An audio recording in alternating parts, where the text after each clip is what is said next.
Hello বন্ধুরা, কেমন আছো তোমরা সকলে? আশা করছি খুব ভালো আছো, সুস্থ আছো। আমরাও খুব ভালো আছি। চলে এসেছি তোমাদের সঙ্গে আর একটা নতুন ভিডিও নিয়ে। আজ ছিল সানডে, তো আজ সানডে স্পেশাল রান্না করব আর অনেক মজা করব। সবটা তোমাদের সঙ্গে শেয়ার করব। প্রথম থেকে শেষ পর্যন্ত ভিডিওটা দেখতে থাকো। তো সকাল সকাল কাকা চলে গেছিলো বাজারে, আর যেহেতু আমি এখন কাকা শ্বশুর বাড়িতে আছি, তো সকাল সকাল কাকা চলে গেছিলো বাজারে। তো আজকে আমাদের একটু প্ল্যান ছিল, একটু ঘুরতে যাব, মজা করব। তার জন্যই দেখো প্রিপারেশন চলছে। আর এদিকে হচ্ছে আজ মাটন হবে আর চিকেন হবে। যেহেতু কাকিমা মাটন খায় না, তার জন্য আবার চিকেনও হবে। বোনও মাটন খায় না, তো যার জন্য চিকেন মাটন দুটোই হবে। তো দুটোই রান্না করে আমরা আজ যাবো এক জায়গায়, স্পেশাল জায়গায়। সেটা দেখতে হলে তোমাদের পুরো ব্লগটা দেখতে হবে। আর এই দেখো সব রেডি করে আমরা বেরিয়ে পড়েছি। আর রোদটা দেখো, তোমাদের একটু দেখিয়ে দিই। রোদটা জাস্ট লেভেলের রোদ ছিল আজ, এতটা রোদ ছিল তোমাদের কি বলবো। তো আমরা বেরিয়ে গেছি আর চলে এসেছি এই যে সেই সারপ্রাইজ জায়গাটা। চলে এসেছি আমরা সমুদ্রের কিনারে। আর এই দেখো সমুদ্রের কিনারে না, আজ সানডে যেহেতু অনেকটা ভিড় ছিল, তো আমরা অনেক সময় একটা ভালো জায়গা খুঁজে নিচ্ছিলাম। তো সেখানে বসবো, আমরা একটু এনজয় করব, সবার সঙ্গে টাইম স্পেন্ড করব, অনেক কিছু করব।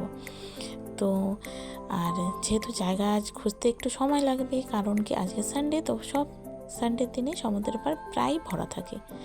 তো তার জন্য আমরা একটু বসে বসে খুঁজে নিচ্ছিলাম। খুঁজতে খুঁজতে ভিউটা দেখো, জাস্ট ভিউ দেখো কি সুন্দর একটা লেভেলের ভিউ। সত্যি খুব দারুণ মজা লাগছিল। তোমাদের কেমন লাগছে ভিডিও অবশ্যই কমেন্টে জানিও কিন্তু। আর কারা কারা জায়গাটা চিনতে পারছো তারাও কমেন্টে জানিও।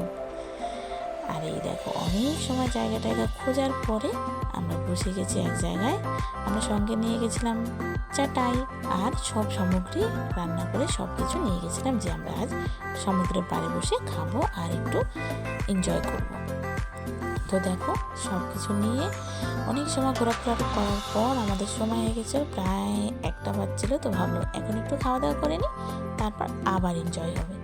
আর দেখো আমরা নিয়ে গেছিলাম সাদা ভাত, মাটন আর চিকেন, স্যালাড ছিল, আর পেঁয়াজ, কাঁচা পেঁয়াজ আর জল যেগুলো দরকার সেগুলো সব আমরা নিয়ে গেছিলাম। সাথে কিছু জুস, তারপর চিপস টিপসও নিয়ে গেছিলাম, যেগুলো বাচ্চারা আগে খেয়ে নিয়েছে। তো অনেক সময় খেলার পর ভাবলাম এখন বসে পড়ি। আর এই দেখো বসে পড়েছি, আর সবাই বসে পড়েছে। এখানে আছে আমার কাকা শ্বশুর, কাকিমা, বোন, ভাই, আরেকটা ভাই, আমার হাজবেন্ড, আমার ছেলে, আমরা সকলে গেছিলাম। আর আমি খেতে বসেও না, ভিউটা জাস্ট দেখে একদম মানে কি বলবো, ভিউটা দেখে ফিদা হয়ে যাচ্ছিলাম, এত সুন্দর ভিউ ছিল। আর এদিকে রোদও ছিল, রোদের জন্য ভিউটা যেন আরও ঝলমলে করছে, এত ছিল। আর আমাদের মাটন কষার কালারটা দেখে নাও তোমরা, কেমন লাগছে কালারটা। আর মাটন কষার মধ্যে ছিল আজকে চুই ঝাল। চুই ঝাল তোমরা কারা কারা খেয়েছো অবশ্যই কমেন্টে জানিও। আমাদের তো চুই ঝাল বেশ ভালো লাগে, আমরা খেয়েছি, যে দিয়েছিলাম চুই ঝাল। তারপরে খাওয়া দাওয়া স্নান টান করার পরে আমরা ওইখান দিয়ে বেরিয়ে গেছিলাম আর একটু সামনে আরেকটা বিচের মতো আছে, সেখানে ঘুরবো করে। আর এই দেখো মেঘ করছিল অনেক, তো সেইখানেও চলে এসেছে। এই দেখো বিচে, অন্য একটা বিচের কাছে। আর বিচে এসে দেখি ওয়াও, এখানে তো নেক্সট লেভেলের ভিউ লাগছে দেখতে। তোমাদের কেমন লাগছে অবশ্যই। আর জলটা দেখো এতটা পরিষ্কার, তোমাদের কি বলবো। ওখানে এসে একটা আমরা স্নান টান মজা করে তারপরে ফাইনালি আমাদের দিনটা প্রায় শেষ হয়ে এলো। তোমাদের ভিউগুলো কেমন লাগছে, জায়গাটা কেমন লাগছে, কমেন্টে জানাতে একদম ভুলো না। ধন্যবাদ।